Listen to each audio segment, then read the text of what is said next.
Hello, আমার কথা কি শোনা যাচ্ছে সবাই? জি স্যার, শোনা যাচ্ছে।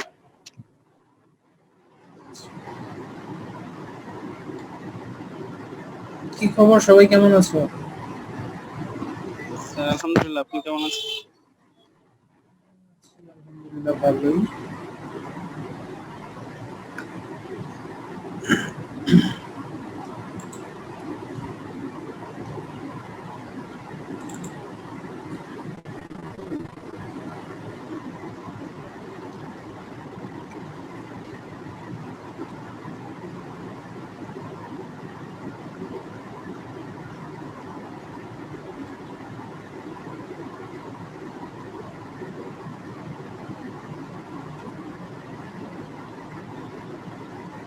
আচ্ছা, আমরা কি সেকেন্ড চ্যাপ্টারটা শেষ করতে পারছিলাম গত ক্লাসে? না স্যার। আচ্ছা, কোন পর্যন্ত হয়েছিল মনে আছে কি কারো? এটা তো হয়েছিল মনে হয়। আরো হয়েছিল স্কিন এফেক্ট। মানে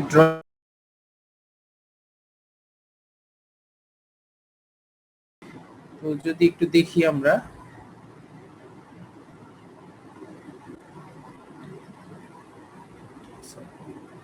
টেক্সচারাইজেশন। তো আমরা সবাই গাড়ির টায়ার দেখছি, তাই না? গাড়ির টায়ারের উপরে দেখবা যে গ্রিপ দেওয়ার জন্য কাটা কাটা থাকে, তাই না? গাড়ির টায়ার কি স্মুথ থাকে আউটার সারফেস? না, টায়ারে কিন্তু এরকম খাঁজ কাটা টাইপের বা বিভিন্ন রকম শেপের এরকম কাটা কাটা থাকে। এইটাই মূলত টেক্সচারাইজেশন এক কথায় বলতে গেলে। তো আমাদের ফাইবারের সারফেসের উপরেও কিছুটা রাফনেস আনার জন্য এরকম কিছুটা ক্রিম্পিং হইতে পারে বা রিঙ্কেল হইতে পারে অথবা কয়েল হইতে পারে, লুপ হইতে পারে, এই ধরনের কিছু সারফেস মডিফিকেশন আনা হয়। আর ন্যাচারাল ফাইবারে এই জিনিসটা তোমার ন্যাচারালি থাকে, বাট ম্যানমেড ফাইবারে তো আমরা যেটা বানাচ্ছি সেটাতে তো এরকম কিছু দিচ্ছি না, এজন্য এটা থাকে না। নর্মালি সারফেসগুলো স্মুথ থাকে। তো স্মুথ সারফেসের অসুবিধাটা হচ্ছে তোমার গাড়ির চাকা যদি স্মুথ হয় তাহলে কিন্তু স্লিপ করে অ্যাক্সিডেন্ট হওয়ার সম্ভাবনা বেশি থাকে। বা তোমার জুতার নিচের তলাটা যদি একদম স্মুথ হয়ে যায় তাহলে দেখবা যে তুমি ভালো মতো হাঁটতে পারবে না, একটু স্লিপ করবে বা মানে পিছলা জায়গায় তুমি টিকতে পারবে না, দাঁড়াইতে পারবে না। সো ফাইবারের ক্ষেত্রেও ঠিক সেরকম, যে তুমি দুই তিনটা ফাইবার বা অনেকগুলো ফাইবার যখন একসাথে নিয়ে টুইস্ট করবা বা সেটাকে যখন ইয়ার্নে কনভার্ট করবা, পরবর্তীতে ফেব্রিকে কনভার্ট করবা, তখন তারা পরস্পরের সাথে যেন আহ, মানে একটা সাবস্টেন্সিয়াল অ্যামাউন্টের গ্রিপ দিতে পারে, অর্থাৎ একটা আরেকটার থেকে যেন মানে খুব সহজেই একটা আরেকটার উপর দিয়ে ছুটে না যায়, অর্থাৎ স্লাইড ওভার করে চলে না যায়। দুইটা সারফেসের মধ্যে যেন একটা নির্দিষ্ট অ্যামাউন্টের ফোর্স কাজ করে যাতে নিজেরা নিজেদেরকে ধরে রাখতে পারে। সেই কারণে আমাদের টেক্সচারাইজেশন দেওয়ার প্রসেসটাকে ইন্ট্রোডিউস করা হয়েছে আর কি।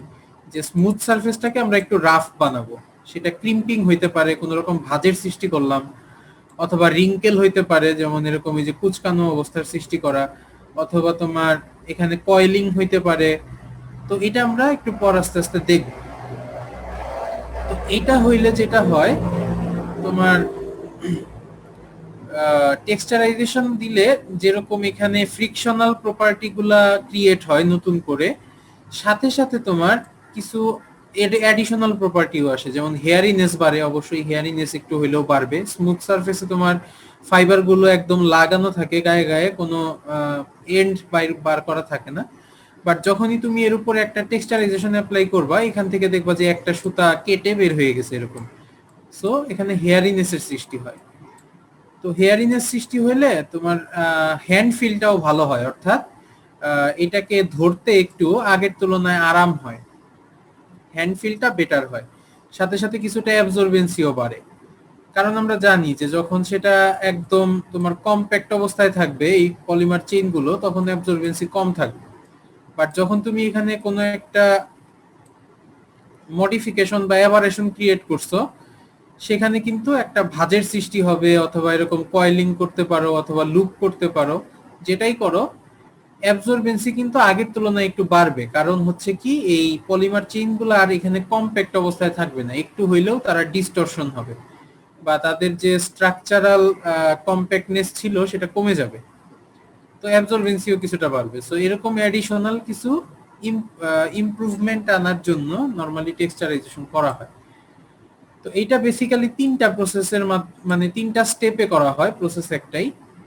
তো আমরা জানি যে মোস্ট অফ দ্য পলিমার হচ্ছে তোমার থার্মোপ্লাস্টিক ম্যাটেরিয়াল, অর্থাৎ একে তুমি যখন তাপ দিবা অর্থাৎ হিট করবা, হিট করলে এটার একটা গ্লাস ট্রানজিশন টেম্পারেচার থাকবে যেখানে সে একটু মডিফাইয়েবল অর্থাৎ নমনীয় হয়ে যাবে। হিট দেওয়ার পর তুমি তাকে যেদিকেই ডিফর্ম করতে চাও করতে পারবে। সো আর যে কন্ডিশনে সে হচ্ছে এরকম নরম হয়ে যায় সেটাকে বলে হচ্ছে প্লাস্টিক কন্ডিশন। অর্থাৎ তুমি এই প্লাস্টিক কন্ডিশনে নিয়ে যখন এটাকে বিভিন্ন দিকে মডিফাই করবা বা এর শেপকে চেঞ্জ করবা, সেটা আর ব্যাক করবে না, অর্থাৎ ইলাস্টিক প্রপার্টি শো করবে না, শুধুমাত্র প্লাস্টিক প্রপার্টি শো করবে। সো প্রথমে ফিলামেন্ট বা ইয়ার্ন যেটা থাকবে সেটাকে হিট দিতে হবে ফার্স্ট স্টেপ। হিট দেওয়ার পরে রিকোয়ার্ড শেপ ইম্পার্ট করতে হবে, অর্থাৎ তুমি সেটাকে কি এরকম ক্রিম ওয়েভিনেস আনতে চাও, নাকি ক্রিজ এরকম ভাঁজের মতো করতে চাও, নাকি কয়েলের মতো করতে চাও, এটা হচ্ছে ইম্পার্ট করতে হবে হিট দেওয়ার পরে। তো তুমি যে ফরমেশনেই নিয়ে যাও, এই ফরমেশনে যদি তুমি এটাকে আবার ঠান্ডা করে ফেলো, এটা এই শেপেই ফিক্স হয়ে যাবে। সো এইটাই হচ্ছে টেক্সচারাইজেশনের টেকনিক। আর টেক্সচারাইজেশনের সুবিধাগুলো হচ্ছে তোমার এই ডাইমেনশনাল স্টেবিলিটি আগের তুলনায় বেটার হয়, তারপর হচ্ছে অ্যাপিয়ারেন্স ভালো হয়, তারপর হচ্ছে অ্যাবজর্বেন্সি আগের থেকে বাড়ে যেটা আমরা দেখলাম, তারপরে হচ্ছে এখানে ফ্লেক্সিবিলিটি বাড়ে আগের তুলনায়, মানে স্টিফনেসটা একটু হলেও কমে যায়। এটার কিছু ডিসঅ্যাডভান্টেজও আছে সাথে সাথে, যে শুধুমাত্র যে ভালো জিনিসই হয় তা না। যেমন লন্ড্রিং এর সময় অর্থাৎ ধোয়ার সময় বিভিন্ন রকমের সমস্যার সৃষ্টি হয়, যেহেতু হেয়ারিনেস বাড়ে, দেখা যায় যে এদিক সেদিক লেগে গিয়ে ফাইবার গুলা ছিঁড়ে যাচ্ছে বা কেটে গেছে, এরকম হইতে পারে। স্ট্রেংথ কিছুটা হইলেও রিডিউস হয় আগের তুলনায়, অ্যাব্রেশন রেজিস্ট্যান্সও কমে যায়, হেয়ারিনেস বেড়ে যায়। তো এই প্রবলেমগুলো দেখা যায় টেক্সচারাইজেশনের ক্ষেত্রে, কিন্তু সুবিধাগুলো অনেক বেশি আর কি। তো এই কারণে প্রবলেমগুলোকে ইগনোর করে হলেও এই টেক্সচারাইজেশনটা করা হয়। তো কয়েকটা যদি আমরা টেক্সচারাইজ দেখি, মানে ডিজাইন দেখি কিভাবে মানে কিরকম হয় টেক্সচারাইজেশন করার পর। কার্ল শেপে থাকতে পারে, বা এরকম ক্রিম্প ইফেক্ট থাকতে পারে, রাউন্ডেড ক্রিম্প ইফেক্ট থাকতে পারে, টুইস্ট টুইস্ট ইফেক্ট থাকতে পারে, স্টাফার বক্স ইফেক্ট যেটা এটাও থাকতে পারে। তো এরকম সুতাগুলাকে ক্রিম্পিং করার পর অনেকগুলো ফিলামেন্টকে একসাথে আর কি করা হয়, করার পর তারা এরকম বিভিন্ন রকম শেপে চলে আসে। অর্থাৎ একদম যে এরকম প্যারালাল ছিল এটাকে না করে আমরা তাদের মধ্যেই ইন্টার ফাইবার কিছু মডিফিকেশন বা ডিফরমেশন নিয়ে আসছি, যাতে করে তার ন্যাচারাল ফাইবারের মতো কিছু প্রপার্টি গ্রো করে। তো এইগুলা করার জন্য বিভিন্ন রকমের মেশিন আছে, বিভিন্ন রকমের সিস্টেম আছে। তো এই যে গিয়ার মানে গিয়ার ক্রিম্পিং যেটা, এটা আমরা অলরেডি দেখছি। এইটাতে কি করা হয়, তোমার এই যে গিয়ার গুলা বিভিন্ন রকম খাঁজ কাটা থাকে, তোমরা তো দেখছোই গিয়ার। তো এই গিয়ারের মধ্য দিয়ে যখন তোমার এই হিট করা ফিলামেন্ট গুলাকে পাস করা হয়, তখন কি এই যে এদের যে খাঁজের শেপ ছিল সেই শেপের মতো ফিলামেন্টের শেপ গুলো এরকম ক্রিম আকারে চলে আসে। এই যে পাশে আমরা দেখতেছি যে অনেকগুলো ফিলামেন্ট একসাথে যে এরকম ভাঁজের সৃষ্টি হয়েছে বা ঢেউয়ের সৃষ্টি হয়েছে, যেটাকে ক্রিম্পিং বলে। এরপরে স্টাফার বক্স। স্টাফার বক্স কি, স্টাফ করা অর্থাৎ জোর করে কোনো কিছুকে ঢুকানো। সাপোজ এখানে তোমার দুইটা রোলার, নিচ থেকে তুমি এখানে ফিলামেন্ট পাস করতেছো, আর এখানে একটা কন্টেইনার টাইপের আছে, বক্স টাইপের আছে, যেখান থেকে তুমি মানে আউটপুটের হচ্ছে কম, স্পিড কম, ইনপুটের স্পিড বেশি। তো সেই ক্ষেত্রে কি হবে, এই ফাইবার এখানে বেশি বেশি জমতে থাকবে। তো জমার ক্ষেত্রে সে দেখা যায় যে একটা এরকম জিগজ্যাগ ফরমেশনে বা ভাঁজের সৃষ্টি হয়, ক্রিম্পিং ফরমেশনে এরকম এখানে স্টাফ হইতে থাকে। এই কারণে নাম হয়েছে স্টাফার বক্স। তো এটাকে যখন তুমি হিট দিবা, সে যে এখানে যেরকম হয়েছে এই পজিশনেই কিন্তু সে ফিক্স হয়ে যাবে থার্মোপ্লাস্টিক হওয়ার কারণে। সো এই যে এখানে ক্রিম্পিং এর সৃষ্টি হইলো, এটা হচ্ছে এক ধরনের টেক্সচারাইজেশন। এখানে আমরা ফাইবার দেখতে পাচ্ছি। একইভাবে এয়ার জেট টেক্সচারাইজিং আছে। অর্থাৎ আমরা জানি যে কোনো সরু নলের মধ্যে দিয়ে যখন হাই স্পিডে তুমি এয়ার পাস করাবা, এয়ার কিন্তু একটা যেরকম হুইর্লিং মোশন বলে, WHIRLING, হুইর্লিং মোশন, অর্থাৎ উপরের দিকে এরকম রাউন্ড শেপে বা রোটেশন করতে করতে উপরে উঠে যায়।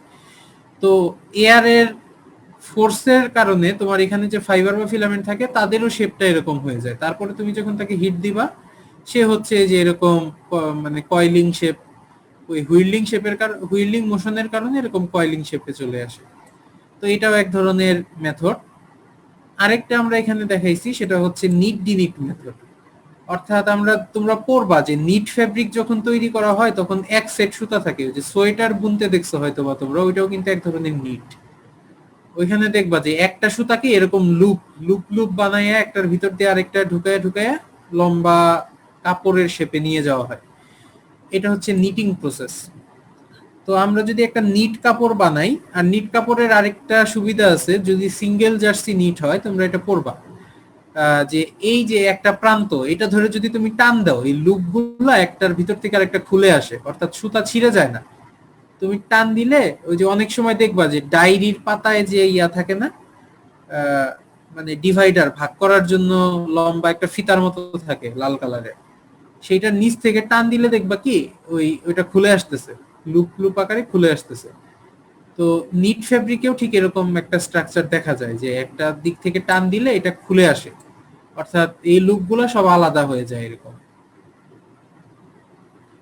তো নিট ফেব্রিক তৈরি করার পর আমরা যদি এটাকে হিট দেই, তাহলে কিন্তু আমাদের এই যে এরকম একটা শেপ ফিক্স হয়ে গেল।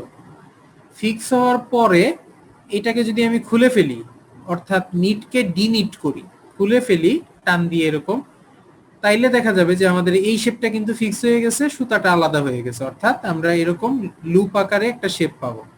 তো সেটাও এক ধরনের টেক্সচারাইজেশন, এটাও খুব পপুলার মেথড যা দিয়ে টেক্সচারাইজ করা হয়। তো এগুলা কিছু উদাহরণ, এছাড়াও আরো অনেক রকমের টেক্সচারাইজেশন মেথড আছে, বাট এগুলাই ঘুরে ফিরে অনেক ক্ষেত্রে ইউজ করা হয় আর কি। তো টেক্সচারাইজেশনটা কি বোঝা গেছে মোটামুটি?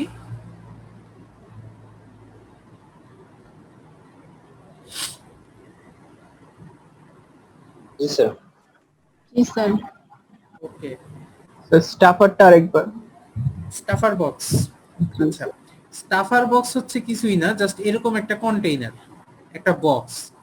তো আমি এদিক দিয়ে ফিলামেন্টটাকে ইনপুট করছি, এদিক দিয়ে টান দিয়ে বের করে নিচ্ছি, এটা হচ্ছে আউটপুট, এটা হচ্ছে ইনপুট। তো এইখানে যদি তুমি একটু বেশি স্পিডে পাস করো, লাইক এখানে যদি 10 মিটার পার মিনিট স্পিডে পাস করো, আর বের করার সময় যদি তুমি 5 মিটার পার মিনিট স্পিডে বের করো, তাহলে কি হবে? এইখানে গিয়া কিন্তু এটা আস্তে আস্তে জমতে থাকবে, তাই না? স্টাফ হয়ে যাবে। তো এই যে জমতে থাকলো, জমলে কি হবে? সে কিন্তু আর স্ট্রেট ফর্মে থাকবে না এরকম, সে হচ্ছে এরকম ভাঁজের সৃষ্টি করবে, অথবা এখানে স্টাফ হয়ে যাবে। তো এই যে ভাঁজের সৃষ্টি, এটাকে আমি যদি এখন হিট দিই, তাহলে কি হবে? শেপটা এরকম লম্বা ছিল, এখন হয়ে গেছে এরকম। তো হিট দেওয়ার ফলে আমরা কি দেখছি, যে এই যে শেপ, এই শেপটা কিন্তু ফিক্স হয়ে যাবে। তখন আর তুমি মানে টেনে এটাকে যখন ঠান্ডা করবা হিট দিয়ে বের করার সময়, এটা কিন্তু তোমার এরকম একটা ঢেউ ঢেউ শেপে চলে আসবে, লাইক এই যে এখানে আমরা যেটা দেখাইছি, প্যাকড ক্রিম্প ইফেক্ট অথবা স্টাফিং বক্স মেকানিজম। অর্থাৎ এইখানে হচ্ছে আমাদের বক্সটা, তো এখান দিয়ে আমি পাস করতেছি, এখান দিয়ে বের করতেছি। তো এখানে হিট দিয়ে যখন আমি আবার কুল করব, এই শেপটাই ফিক্স হয়ে যাবে। পরবর্তীতে এইটাকে যখন তুমি বের করে নিয়ে আসবা ঠান্ডা অবস্থায়, তখন দেখবা যে এটা এরকম একটা শেপে চলে আসছে। তো এইটাই স্টাফার বক্স মেকানিজম।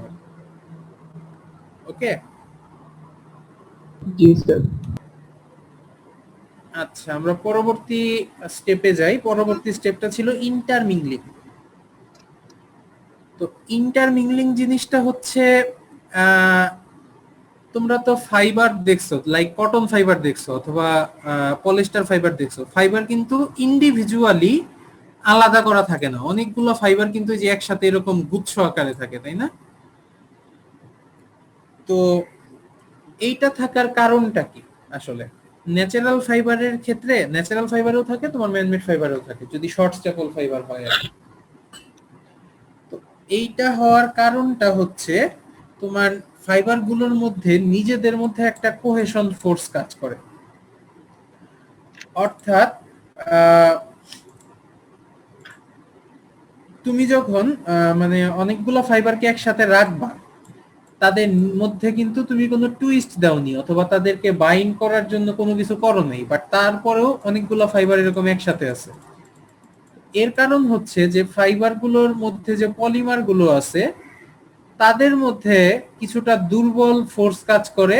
এটা হচ্ছে কোনো কিছু না করলেও এমনিতেই কাজ করে।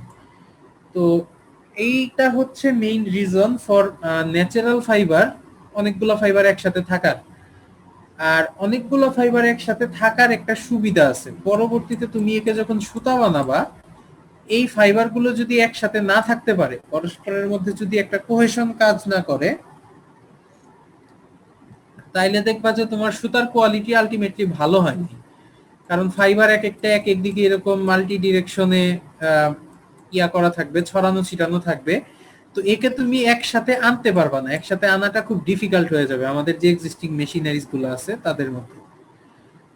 কারণ আমরা দেখছি যে আমাদের মেশিন কিন্তু ওপেন, মানে তুমি উপর থেকে সব দেখতে পারতেছো যে ভিতরে কি হচ্ছে। হয়তো একটা রোলার আছে, সুতা বানানোর মেশিন এখনো হয়তো ডিটেইলসে পড়ো নাই, ইয়ার্ন ম্যানুফ্যাকচারিং পড়বা সামনে, তখন দেখতে পারবা যে মেশিনগুলো হচ্ছে ওপেন। মানে এরকম না যে আমি একটা পাইপের মতো কিছু একটা নিলাম, তার ভিতর দিয়ে অনেকগুলো ফাইবারকে একসাথে পাস করাইলাম, এরকম না। জাস্ট তোমার কিছু প্লেট থাকবে, কিছু রোলার থাকবে, যার মধ্য দিয়ে অনেকগুলো ফাইবার একসাথে পাস করবে। আর যদি তোমার ইন্টারমিংলিংটা না থাকতো, অর্থাৎ নিজেদের মধ্যে যদি কোনো কোহেশন না থাকতো, লেগে থাকার ক্ষমতা না থাকতো, তাইলে দেখতে যে এগুলো করার সময় ফাইবার মানে খুব সহজেই ডিস্টরশন হয়ে গেছে, ছড়ায়া ছিটিয়ে গেছে। তো সেটাকে সুতা বানানো খুব ডিফিকাল্ট হয়ে যেত। তো এই কারণে ইন্টারমিংলিং প্রপার্টিটা দরকার, যেটা ন্যাচারাল ফাইবারে ন্যাচারালি থাকে। কারণ তাদের মধ্যে আমরা জানি cellulose, heavy cellulose, lignin, pectin, wax, এই ধরনের ম্যাটেরিয়াল গুলো থাকে। তো লিগনিন, ওয়াক্স টোয়াক্স এগুলো হচ্ছে তোমার কিছুটা আঠালো জাতীয় পদার্থ, যা হচ্ছে এরকম ইন্টারমিংলিং এর কাজগুলো করে থাকে।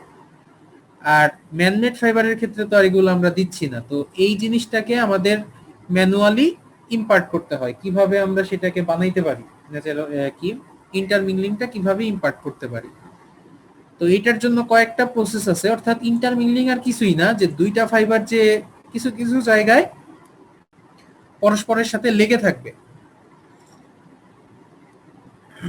তো যেসব জায়গায় লেগে থাকবে সেই সব জায়গায় কিন্তু তোমার কিছুটা সারফেস মডিফিকেশন করতে হবে, নাইলে এমনি নরমালি তারা নিজেদের মধ্যে লাগবে না। তো এটার জন্য কয়েকটা প্রসেস আছে। ফার্স্ট অফ অল আমরা অ্যাডিটিভ ইউজ করতে পারি। অ্যাডিটিভ মানে হচ্ছে কোনো একটা কেমিক্যাল, আঠালো টাইপের একটা কেমিক্যাল, যেটা তুমি স্প্রে আকারে বা বিভিন্ন ভাবে এটা এই ফাইবারগুলোর উপরে অ্যাপ্লাই করতে পারো, যাতে র্যান্ডমলি বিভিন্ন জায়গায়, ধরো যে জায়গায় অ্যাডিটিভটা লাগবে ফাইবারের, সুপার গ্লুর কথা চিন্তা করো, যে জায়গায় অ্যাডিটিভটা লাগবে অন্য একটা ফাইবার কিন্তু সেই জায়গায় এসে লেগে থাকতে পারবে। আবার এর গায়ে আরেকটা ফাইবার এসে লাগবে, আবার এর গায়ে আরেকটা ফাইবার এসে লাগবে। এরকম যখন হবে তখন দেখা যাবে যে আলটিমেটলি একটা এরকম গুচ্ছর সৃষ্টি হয়েছে ফাইবারের, বা নিজেদের মধ্যে একটা কোহেশনের সৃষ্টি হয়েছে। তো অ্যাডিটিভ ইউজ করা একটা পদ্ধতি। আরেকটা হচ্ছে স্পট ওয়েল্ডিং, যেটা করা হয় হচ্ছে হিট ট্রিটমেন্টের মাধ্যমে। আমরা জানি যে এটা হচ্ছে তোমার ইয়া ফাইবার, থার্মোপ্লাস্টিক ফাইবার।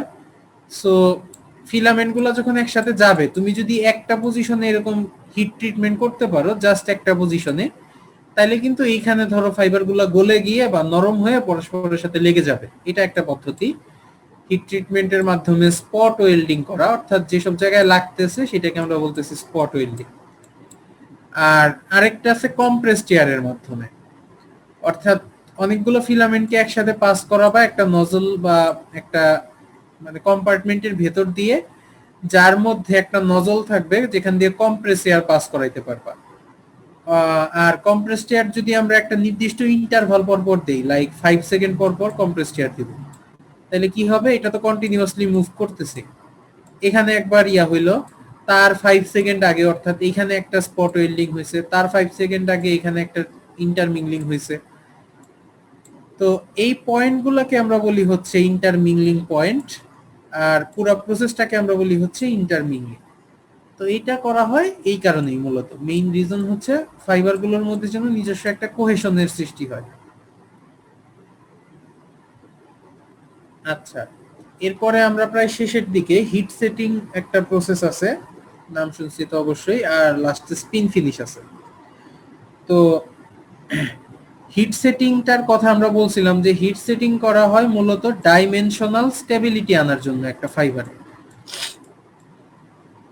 অর্থাৎ আমি একটা ফাইবারকে যে শেপে বানাইছি সেই শেপটা যেন তার মধ্যে ফিক্স হয়ে যায়।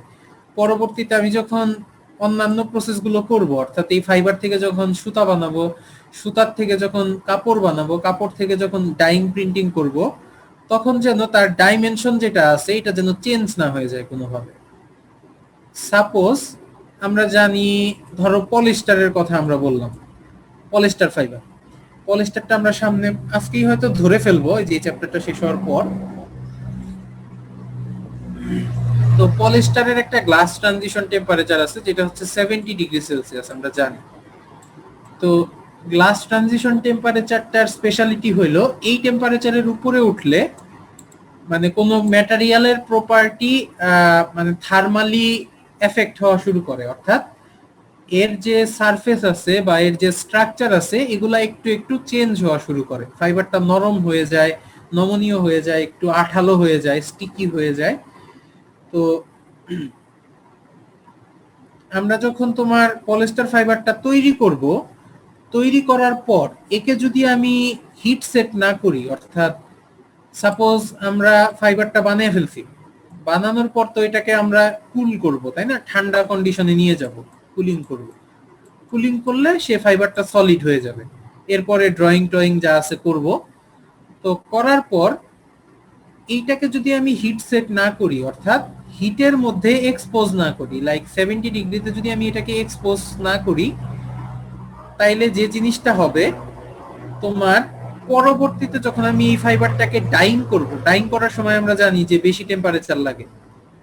তো ডাইং করার সময় অবশ্যই 70 ডিগ্রির উপরে আমাকে উঠতে হবে। তো তখন যখন আমার 70 ডিগ্রিতে উঠবো তখন কিন্তু ফাইবারের ডাইমেনশনটা চেঞ্জ হয়ে যাবে। অর্থাৎ এটা রুম টেম্পারেচারে আছে, যে কখনো হাই টেম্পারেচারে উঠে নেয়। তো হাই টেম্পারেচারে এজন্য আমাদের একবার হইলেও বা কয়েকবার উঠাইতে হয়, হাই টেম্পারেচারে উঠায় আবার কুল করতে হয়। সাপোজ এটাকে আমি হিট সেট করব 100 ডিগ্রি সেলসিয়াস টেম্পারেচারে। অর্থাৎ হিট সেটের পদ্ধতিটা হচ্ছে এই ফিলামেন্টটাকে নিব একটা কম্পার্টমেন্ট বা একটা মানে কনফাইন্ড একটা স্পেসে নিব, যাতে টেম্পারেচার থাকবে 100 ডিগ্রি সেলসিয়াস। এখানে আমি একটা নির্দিষ্ট সময়, অর্থাৎ 50 মিনিট বা 45 মিনিট, এটা ডিপেন্ড করে এক একটা ফাইবারের উপরে, এরকম একটা নির্দিষ্ট সময় পর্যন্ত একে এই 100 ডিগ্রিতে এক্সপোজ করে রাখবো। এক্সপোজ করে রাখার পর একে বের করে যখন ঠান্ডা করব, তখন তোমার এই যে 100 ডিগ্রিতে তার যত ধরনের মডিফিকেশন হওয়ার কথা ছিল, অর্থাৎ তার যে যে চেঞ্জ আসার কথা ছিল ফাইবারের প্রপার্টিতে বা স্ট্রাকচারে বা মরফোলজিতে, যে ধরনের চেঞ্জ আসার কথা ছিল সেগুলো কিন্তু হয়ে ফিক্স হয়ে যাবে। অর্থাৎ পরবর্তীতে যখন আমি 100 ডিগ্রিতে উঠাবো তখন আর ওই চেঞ্জগুলো কাজ করবে না। সো আমাদের আর এই রিস্কটা থাকবে না যে এর glass transition temperature 60 degree 70 degree, যে পরবর্তীতে আমি এটাকে যখন ডাইং করব, প্রিন্টিং করব, তখন এই ফাইবারের প্রপার্টি 70 ডিগ্রিতে উঠাইলে নষ্ট হয়ে যেতে পারে। কারণ আমি অলরেডি তাকে তার থেকে বেশি 100 ডিগ্রিতে উঠাইছি, 100 ডিগ্রিতে উঠাইয়া তার প্রপার্টিটাকে ফিক্স করে দিছি। তো এই কারণে নরমালি হিট সেটিংটা করা হয়। তো ব্যাপারটা কি ক্লিয়ার হয়েছে মোটামুটি, হিট সেটিংটা কেন করা হয় বা কিভাবে করা হয়?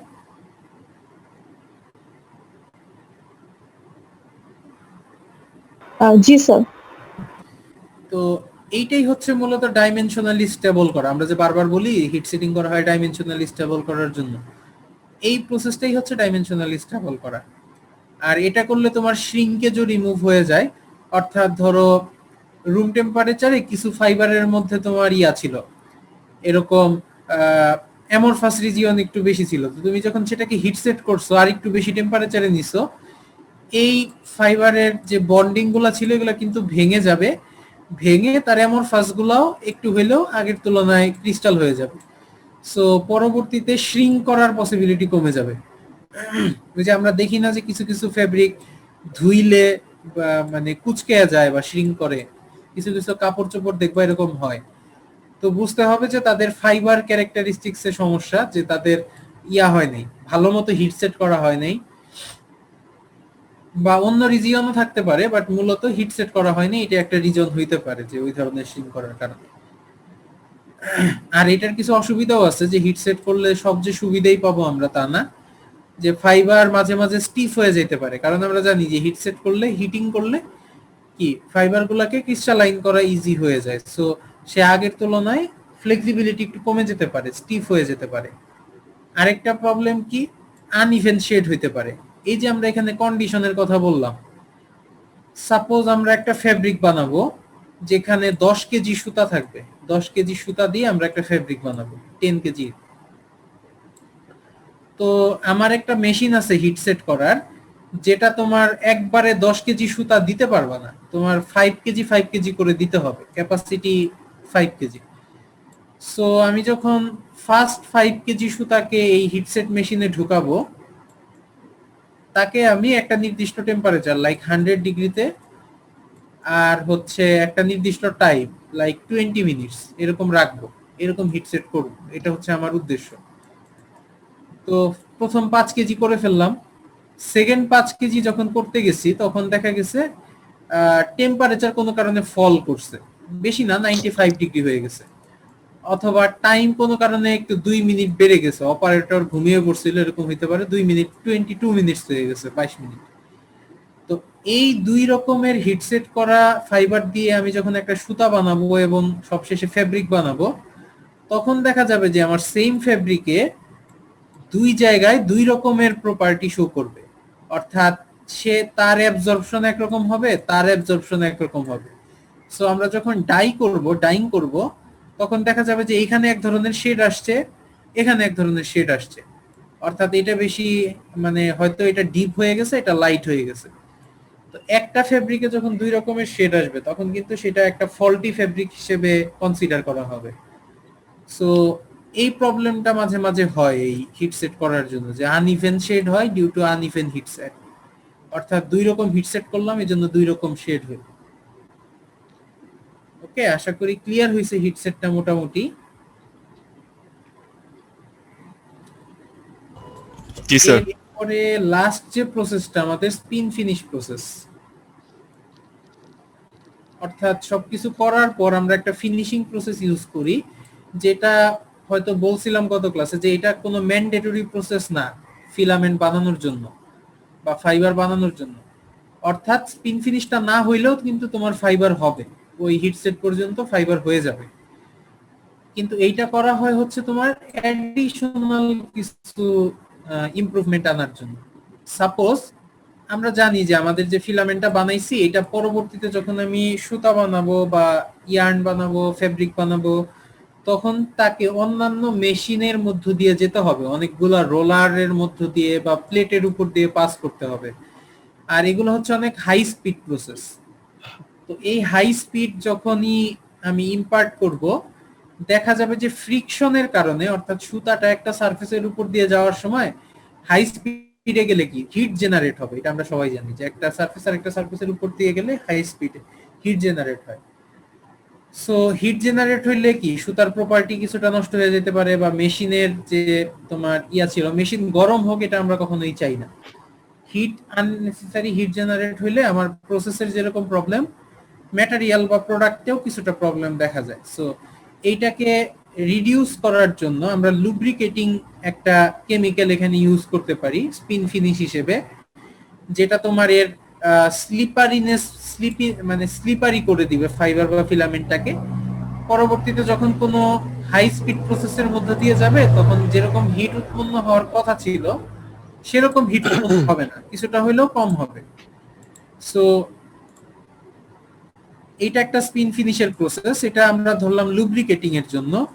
এছাড়াও তোমার অ্যান্টি স্ট্যাটিং প্রপার্টি দেওয়ার জন্য কিছু কেমিক্যাল ইউজ করা যেতে পারে। তারপরে তাদের মধ্যে কোহেশন বাড়ানোর জন্য কিছু কেমিক্যাল ইউজ করা যেতে পারে, ফ্রিকশনকে কন্ট্রোল করার জন্য কিছু কেমিক্যাল ইউজ করা যেতে পারে। এগুলাই হচ্ছে আমাদের স্পিন ফিনিশ। যেমন ন্যাচারাল ফাইবারের স্পিন ফিনিশটা কিন্তু ন্যাচারালি থাকে, কারণ তাদের মধ্যে যে কটনের মধ্যে ওয়্যাক্স থাকে, সিল্কের মধ্যে সেরিসিন থাকে, তারপরে হচ্ছে উলের মধ্যে তোমার গ্রিস থাকে, এগুলো ন্যাচারালি থাকে। এগুলা কিন্তু তোমার নট নেসেসারি ফাইবার হওয়ার জন্য, এগুলা দরকার হচ্ছে ফাইবারের প্রসেসগুলোকে আর একটু ইজি করার জন্য বা সুবিধাজনক করার জন্য। স্যার স্পিন ফিনিশ কি স্যার কোনো ফাইবারের ফ্রিকশন কমানোর জন্য করা হয় শুধুমাত্র? শুধুমাত্র ফ্রিকশন না, এটা হচ্ছে one of the reason. Friction কমানোর জন্য দিবা, অথবা তোমার এই যে স্ট্যাটিক ইলেকট্রিসিটি যেন ক্রিয়েট না হয়, অ্যান্টি স্ট্যাটিক এজেন্ট আছে, কিছু কেমিক্যাল আছে, এগুলো দেওয়া যেতে পারে। তারপরে ফিলামেন্টের কোহেশন বাড়ানোর জন্য দেওয়া যেতে পারে। স্যার এগুলো স্যার ফ্রিকশনের জন্য হয় আলটিমেটলি স্যার, যে হ্যাঁ, কোহেশন বা মানে ফ্রিকশনাল প্রপার্টিকে ইমপ্রুভ করে আলটিমেটলি, বাট এইটার কারণে তোমার বিভিন্ন রকমের সুবিধা তুমি পাবা ইফেক্ট আসে। ওকে, বুঝতে পারছি। তাছাড়াও আরো কিছু আছে যেটা এখানে আমি বলি নাই ফাংশন। যেমন হচ্ছে তুমি যদি ব্রাইটনেস বাড়াইতে চাও একটা ফিলামেন্টের, সেখানে তুমি ওবিএ নামে একটা কেমিক্যাল ইউজ করতে পারো। এটার সাথে কিন্তু ফ্রিকশনের কোনো সম্পর্ক নেই, জাস্ট লাস্টার বাড়বে কি ফিলামেন্টের, বা উজ্জ্বল হবে। তো এটাও এক ধরনের স্পিন ফিনিশ এজেন্ট। সো এরকম অনেক কিছুই আছে, অ্যাডিটিভ এজেন্ট আছে, অনেক কিছুই আছে। তো এখানে জাস্ট কয়েকটা উদাহরণ হিসেবে বলছি আর কি। তো এইটার কিছু মেথড আছে, লাইক এটা তুমি কিভাবে অ্যাপ্লাই করবা ফাইবারে। একটা হচ্ছে ডিপিং রোলার মেথড, অর্থাৎ এখানে স্পিন ফিনিশ থাকবে, তোমার একটা রোলার ডুবানো থাকবে, তুমি এখান দিয়ে ফিলামেন্টটাকে নিয়ে তুলে নিয়ে আসবা, এটা একটা মেথড, ডিপিং রোলার। আরেকটা হচ্ছে মিটার্ড ফিনিশ মেথড, যেটা হচ্ছে তোমার নরমালি একটা ফিলামেন্টকে একটা কন্টেইনারের ভিতরে পাস করাবা এবং এখানে স্প্রে করবা স্পিন ফিনিশটাকে, সেটা হচ্ছে মিটার্ড ফিনিশ মেথড। তো নরমালি এই প্রসেসগুলো ইউজ করা হয় স্পিন ফিনিশ অ্যাপ্লিকেশনের জন্য। তো এখানে জাস্ট আমরা ওভারঅল একটা ধারণা দিলাম, পরবর্তীতে আমরা ফাইবারগুলো যখন করব তখন ডিটেইলসে দেখবো আসলে কি কি দেওয়া হয়। তো স্পিন ফিনিশ গুলোর কিছু জেনারেল প্রপার্টি আছে, যে স্পিন ফিনিশ গুলোর এরকম হইতে হয়, এটা তেমন কিছু না, জটিল কিছু না। যেমন তোমার গুড লুব্রিকেটিং প্রপার্টি থাকতে হবে, অ্যান্টি স্ট্যাটিক প্রপার্টি থাকতে হবে, প্রোডাক্টের স্টেবিলিটি ভালো হইতে হবে, জাস্ট এগুলা জেনারেলি বলা। আর হচ্ছে তোমার মানে অবজেকশনেবল ওডর থাকা যাবে না, ভিসকোসিটি কন্ট্রোল করতে হবে, তারপরে হচ্ছে রিজনেবল কস্ট, এগুলো হচ্ছে নরমাল কিছু জাস্ট ক্যারেক্টারিস্টিক্স, যে কিরকম হইলে আমাদের স্পিন ফিনিশের প্রপার্টি আমরা কেমন চাই, ডিজায়ারেবল প্রপার্টি। আর লাস্টে কিছু উদাহরণ দেওয়া আছে, লুব্রিকেন্টের উদাহরণ, প্লাস্টিসাইজার, এগুলো এক ধরনের স্পিন ফিনিশ, অ্যান্টিস্ট্যাটিক এজেন্ট, এগুলো স্পিন ফিনিশ। কিছু উদাহরণ দেওয়া আছে, যেমন সিলিকেট, ডাইবিউটাইল অ্যাসিটেট, তারপরে হচ্ছে পলিগ্লাইকল, এগুলো ইউজ করা হয় স্পিন ফিনিশ হিসেবে। তো এই চ্যাপ্টার মোটামুটি পর্যন্তই শেষ। এখন আমরা পরবর্তী আরেকটা চ্যাপ্টারে যাব। এটা হচ্ছে আমরা জেনারেলি দেখলাম যে বিভিন্ন ফাইবারের জন্য আমরা কি কি প্রসেস ইউজ করতে পারি আসলে অ্যাকচুয়ালি। আর যখন আমরা ইয়াতে যাব এই প্রসেসগুলো ইউজ করব, বাট তখন আমাদের ধরো র ম্যাটেরিয়ালটা চেঞ্জ হয়ে যাবে, পলিমারাইজেশনটা চেঞ্জ হয়ে যাবে, মানে কেমিস্ট্রিটা চেঞ্জ হয়ে যাবে মূল কথা। তারপরে হচ্ছে ড্রয়িং এর রেশিওটা চেঞ্জ হয়ে যাবে, এক এক ফাইবারে আমরা এক এক রকম ড্রয়িং করব। তারপরে টেক্সচারাইজেশন এগুলো মোটামুটি একই থাকবে, টেক্সচারাইজেশন, তারপরে ইন্টারমিংলিং, এগুলো same process, similar, heat setting. আর বাকি জিনিসগুলাই কিছুটা চেঞ্জ আসবে। তো এই চ্যাপ্টারে আর মোটামুটি কোনো প্রবলেম আছে?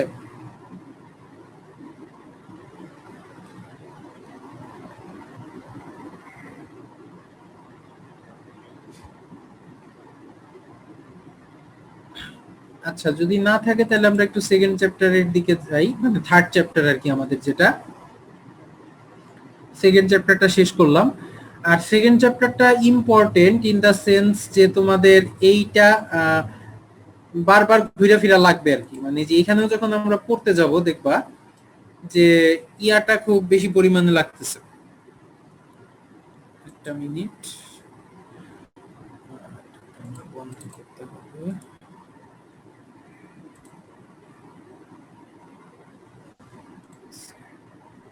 স্যার হ্যাঁ বলো।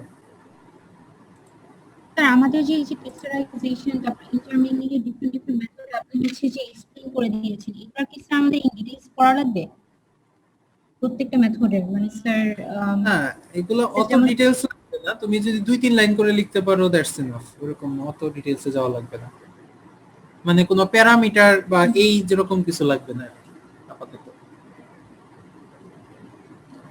কারণ কি তোমরা দেখতে পারবা যে এগুলো আসলে চেঞ্জ হয়, আমরা আমাদের ডিজায়ার্ড প্রপার্টির উপরে ডিপেন্ড করে চেঞ্জ হয়। সো এগুলা কোনো ফিক্স কোনো ভ্যালু না যে তুমি এটা মানে মনে রাখলেই সব ফাইবারে ইউজ করতে পারবে, এরকম কিছু না।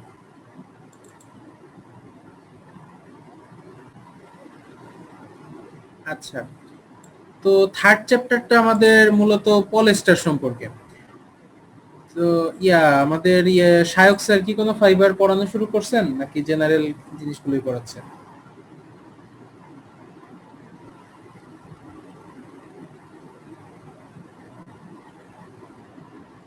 হ্যালো, স্যার পলিঅ্যামাইড শুরু করেছিলেন। পলিয়ামাইড, আচ্ছা, মানে নাইলন ফাইবার, ওকে। আচ্ছা, আমরা শুরু করব হচ্ছে পলিস্টার দিয়ে। তো পলিস্টারের নাম তো সবাই শুনছি অ্যাট লিস্ট, আর কিছু না করে থাকলেও। পলিস্টারটা হচ্ছে খুবই মানে ডিমান্ডফুল একটা ফাইবার, তোমরা জানো। পৃথিবীতে যত ফাইবারের ডিমান্ড আছে সবগুলোর মধ্যে 60% এর মতো, অ্যারাউন্ড 55 বা 60%, আমার ঠিক মনে নেই, হচ্ছে পলিস্টার ফাইবারের ডিমান্ড। অর্থাৎ ডিমান্ডকে আমরা যদি ক্যালকুলেট করি দেখা যাবে যে পলিস্টারের ডিমান্ড সব ফাইবারের মধ্যে সবচেয়ে বেশি। এর কারণ হচ্ছে, এক নম্বর কারণ হচ্ছে ম্যানমেড ফাইবার। তো আমরা আমাদের ডিজায়ারেবল প্রপার্টি এটাতে দিতে পারি ইচ্ছা করলেই, যে আমার স্ট্রেন কত লাগবে, ইলংগেশন কত লাগবে, বা তার থার্মাল প্রপার্টি গুলা কেমন হবে, এগুলো আমরা নিজের ইচ্ছা মতো ইম্পার্ট করতে পারি। সো এটা একটা রিজন যে এটার ডিমান্ড এত বেশি হওয়ার কারণে। আর এটা তোমার কটন ফাইবারকে কিছুটা রিজেম্বল করে বানানো, অর্থাৎ অনেকটাই কটন ফাইবারের প্রপার্টি গুলোকে কভার করতে পারে, সেটাও একটা রিজন।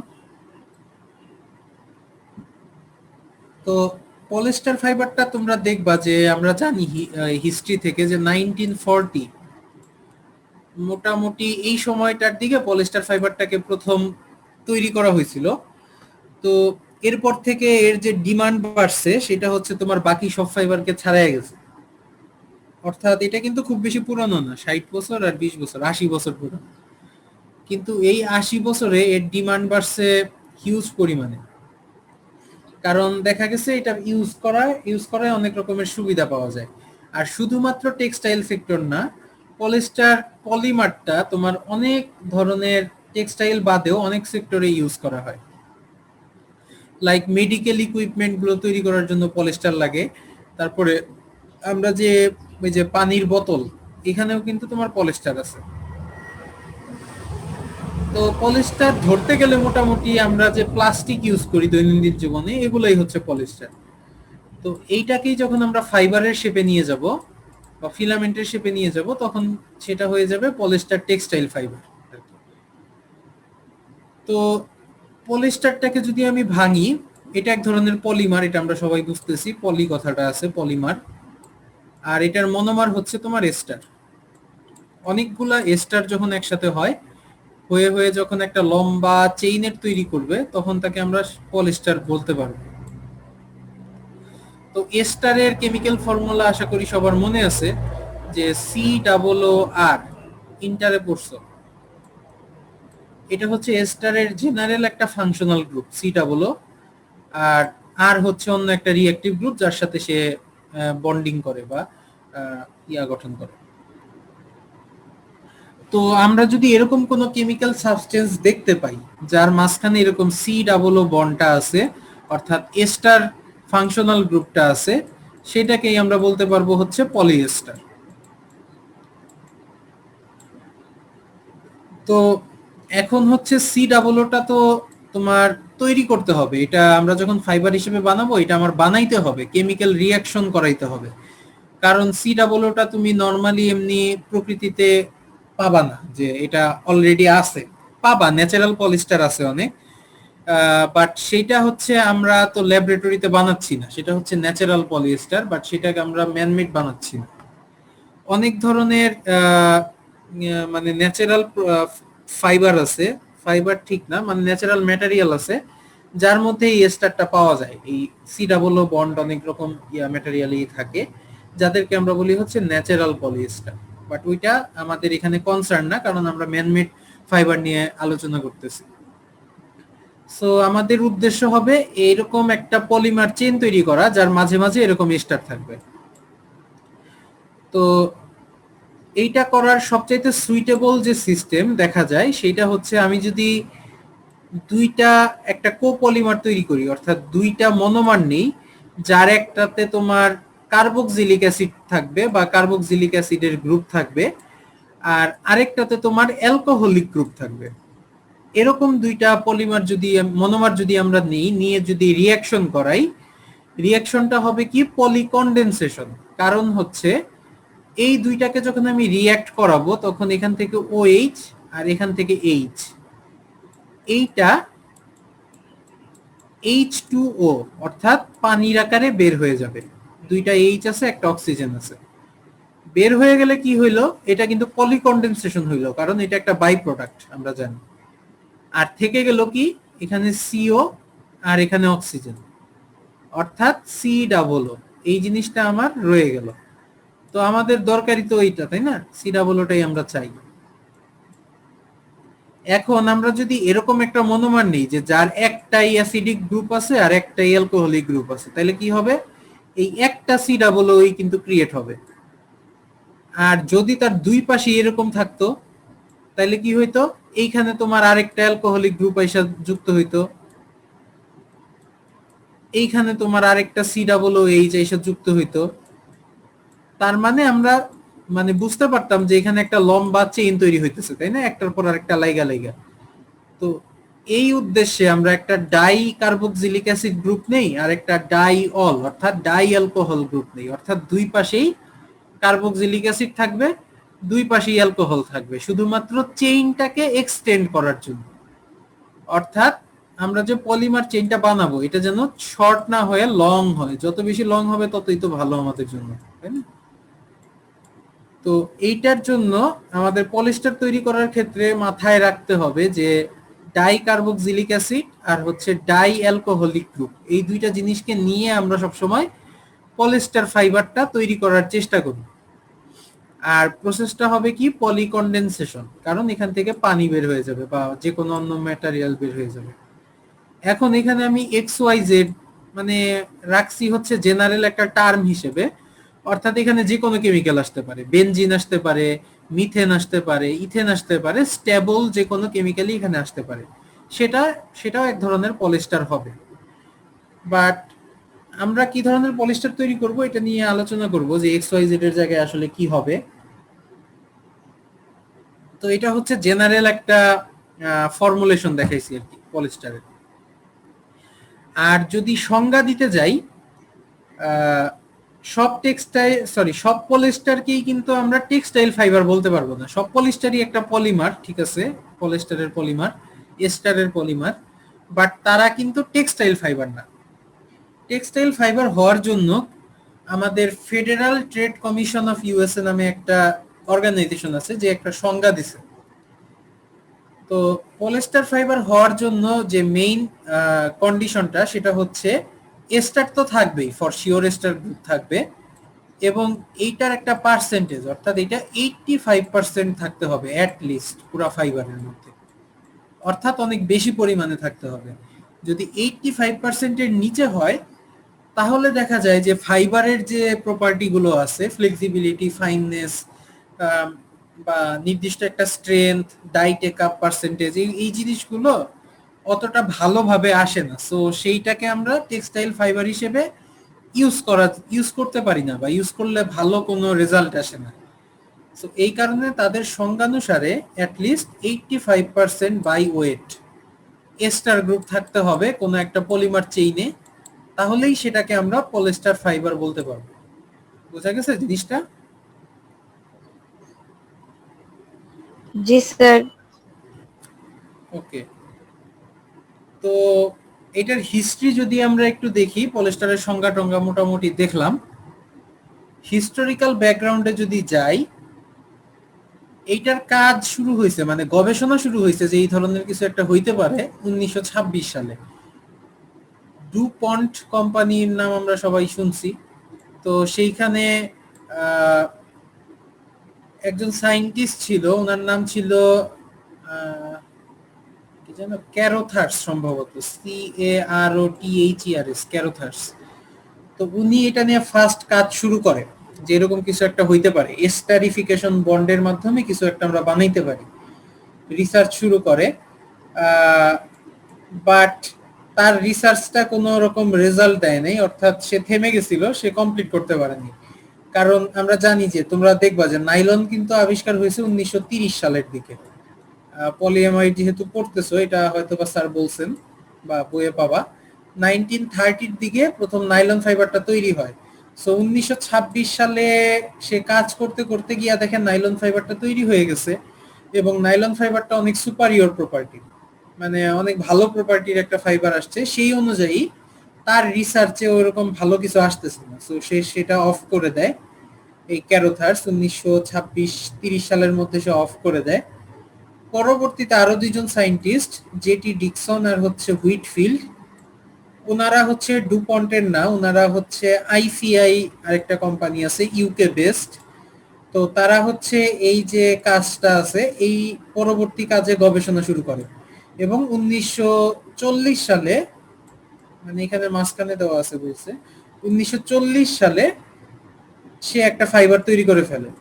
পলিস্টার ফাইবারটা প্রথম স্যাম্পল আকারে বানানো হয় 1940 সালে এই দুইজন সায়েন্টিস্ট তারা।